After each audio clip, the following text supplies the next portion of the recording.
parlez à l'instant de ce grand débat. Vous confirmez ce matin qu'il y aura une grande concertation nationale au sujet des retraites?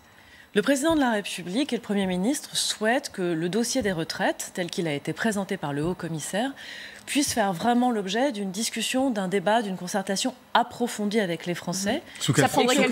Alors, je ne crois pas que la forme soit déterminée.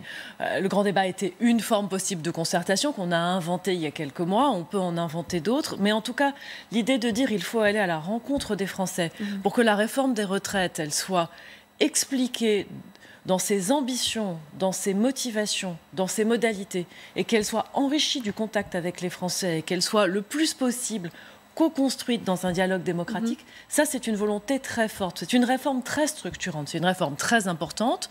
On va changer fondamentalement les modalités de calcul, on va passer à un régime universel. Déjà des manifestations prévues le 21 et 24 septembre prochain. Est-ce que vous comprenez quand même l'inquiétude, la colère de certains Français par rapport à cette réforme? Alors moi je comprends très bien l'inquiétude et les questions autour de cette réforme qui est une réforme majeure. Mais c'est une réforme sur laquelle le gouvernement prend le temps. Le temps de la construction technique et de la première concertation menée par le haut-commissaire aux retraites, Jean-Paul Delevoye, le temps maintenant de la discussion politique avant le projet de loi. Donc ce que je tiens à dire, c'est on n'ira pas trop vite. Cette réforme qui est portée par Agnès Buzyn, qui est portée par tout le gouvernement, elle prendra le temps nécessaire.